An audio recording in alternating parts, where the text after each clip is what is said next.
putting out, but then something like this happens and you realize everybody's feeling exactly what you felt. Yeah. And it's, even in Cleveland, they had a memorial service at Edgewater. And I was just like, whoa.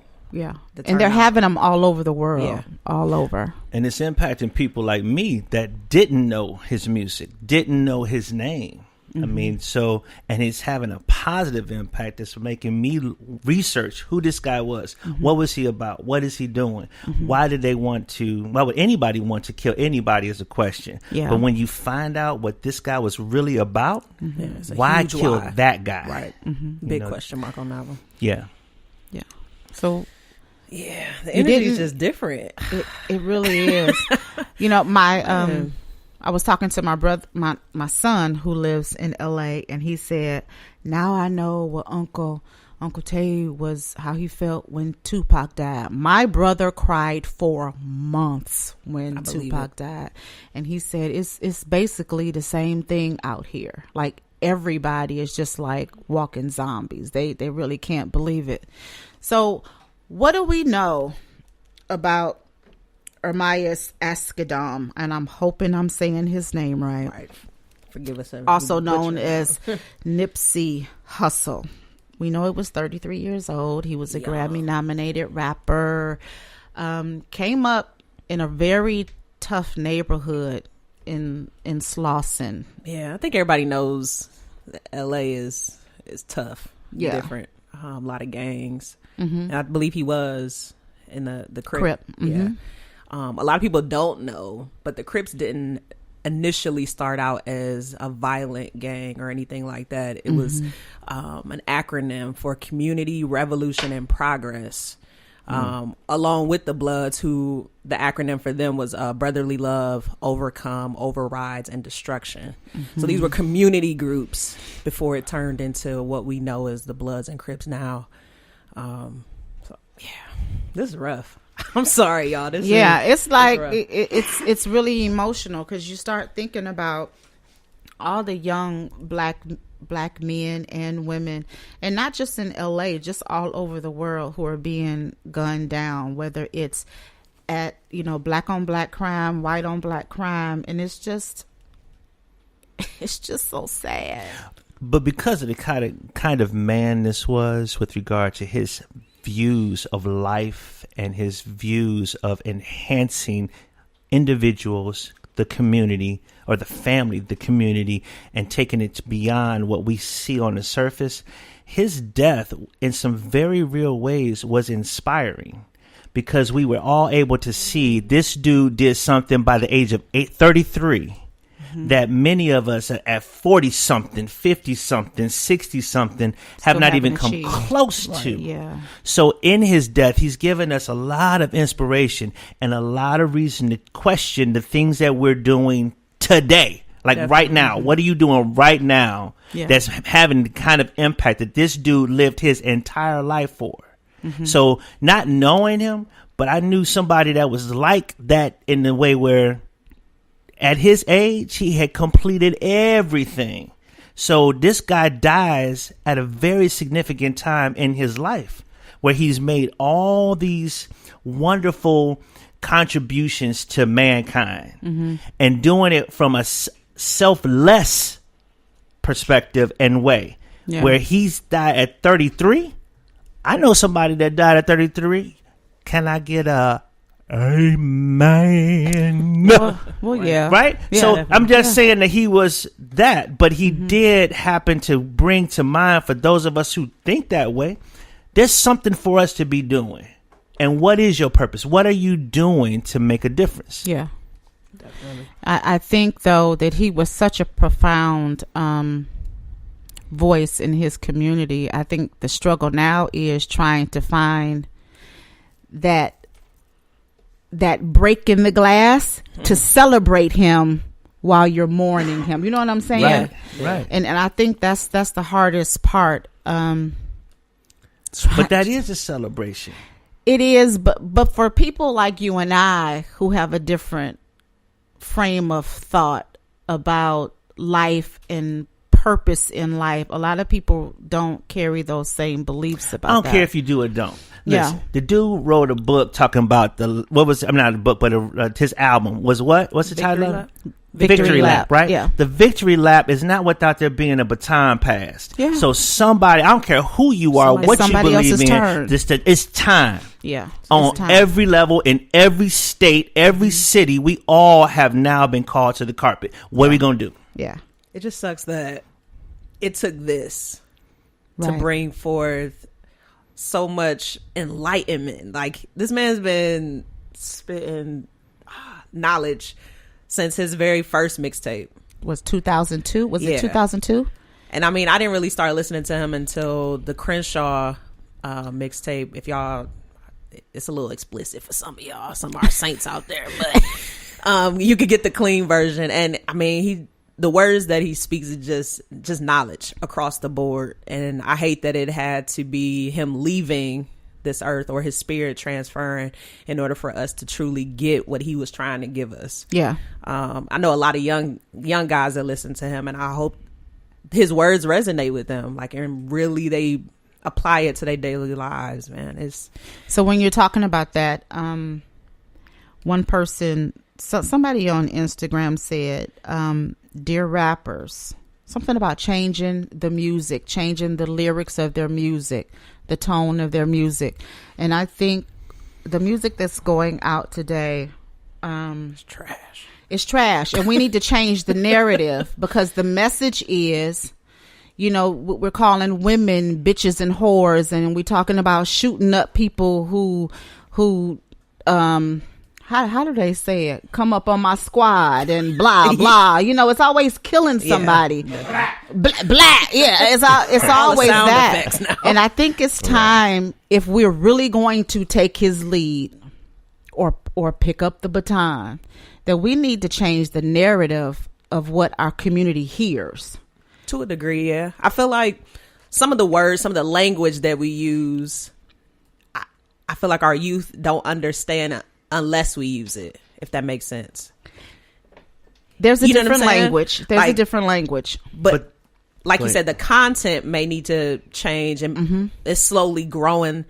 Like, okay, I'll take, for example, Jay-Z. His last album, 444, definitely mirrors what he is right now. A father, a husband, an entrepreneur. Like, his content switched up. So with these young guys, they're in that drug, girls, you know, alcohol stage right now. Like, it might take them a few years to So I'm catch up not- where we at. I came to know Nipsey through my son. Okay. So, and you listen to rap, you know, you're in that culture. Right. So correct me, but the message that I think Nipsey was sending in his music, don't deny where you came from, what your life's process has been, but be better than what you came from. Agreed. 100%. And let your message change so that you can pull people with you. 100%. We're not pulling anybody with us if we're still talking about bitches and whores and killing up the block. So I think the narrative of music needs to change. And there are multi-millionaires, rappers, producers who have the opportunity to do that. I was going to the store today to pick up donuts. And I Which was were thinking, awesome. yeah. And I was thinking, radio stations and people are banding together to stop R. Kelly's music, to stop Michael Jackson's music. Say it, Nick. We have the power to stop the music that comes out into True. society, Right. into the black Right. community. 100%. You're right. And there You're are right. millionaires in the game who can stop this. It's too lucrative for us to be destructive. Absolutely. Right. And if That's we where the money change is. the narrative, we change the message, we change the mentality. Yep. It's Yeah. the mentality. I'm just saying, I don't know nothing about rap. That's just common sense to me. Because, like, okay, it's conflicting because on one hand, sometimes you enjoy that ratchet music. You know what I mean? That senseless, where you don't have to think. It's not anything that's too deep. You just kind of go with it. Like, it's got a good bop to it. But you're talking about a different kind of music. How can killing somebody be senseless? Yeah, and you're right. Yeah. If the rap has a message, and I listened to some songs on Victory Lap, there was a message in every song. Every song. But it always showed you where he came from and where he is now. Definitely. I don't understand the music. How can we change as a society? And this is the message that we're sending. We have little kids rapping to this stuff at 2 and 3. Yeah, before they're out of Pampers. Yeah. They're humming Cardi B and everything else. Come on now. Yeah. People in the industry, in the music industry, has the opportunity now. Everybody is talking about what a great king he was, what he was a real one. The message was really good. And like O said, it's time for somebody to pick up the baton. They have the power to do it and to enforce change. And I want to see what they're going to do. Because I think about T.I., another one of my favorite rappers. Yeah. His last album, messages all through this album, but it didn't get the same play as, I keep bringing her up, Cardi B. It didn't get the same play as because our mind is programmed to be ratchet. Yeah. It's programmed for it. Definitely It's programmed for conditioned. anything Well, negative. that comes from your programming on television. Look at what we talk about on Monday mornings or whenever those popular shows come out, whether it's Housewives of this city, Housewives of that city. The programming is showing up in real life. Yeah. So, I mean, this dude, I liked him for what he stood for. Yeah. I don't know all the music. I didn't listen to everything, but I liked what he stood for. And that is where I think, again, we all have an opportunity to do some things that are different. But as you said, with Jay-Z's 444 album, Nipsey's life, the narrative has to change, but it's a process that everyone's not willing to pay for, because to be a good man, to be a good husband, to be a good father, it's a process. And it's not an easy road to take. Like you said, he's living his life now. But when did he write the song? When did the CD come out? Yeah. Those time frames are not overnight. Right. So it takes time, which means there's some deprogramming that's going to have to happen before the right programming that needs to be in place can be not only seen, but also accepted. And I think Nipsey's death, and if I might start the conspiracy beginning, you know, the guy is such a genius on so many levels, in my opinion, that in some ways it would not surprise me if he planned it, because some messages just don't get through without some major sacrifices.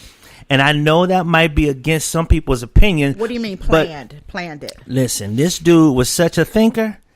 He might have felt like they just not getting it. I'm doing everything I can to show them how to make this change. I'm literally saying it. I'm putting it in music. I'm demonstrating it. I'm riding on a train by myself to this group where I'm accepted, not because of anything other than I'm real to the game. Then I go on the other side of town and I do the same thing, and they still aren't getting it. I don't think he planned it. I'm not saying I'm just saying, what if? Yeah, you can throw that out there. What if? Like he understood that maybe the end was near for him. I think it just had to happen. I think he was such a genius and such on a spiritual level. You know, church people think that being on a spiritual level means that you're sitting in church every day, Not at all. jumping and shouting, and that's not what it is. And I think he was such a genius and at a spiritual level that, just like you said, he knew that he was coming to the end of his time or the end of his, what he was sent here to do. I believe before anybody leaves here, they have that knowledge, that inclination. Right. And I think that's what it was for him. And I read the article in Los Angeles Times where his mother said that she is such at peace because she really believes that he was sent here to do his work and his work was finished. And I think Nipsey knew that too. Yeah. And when you talk about celebrating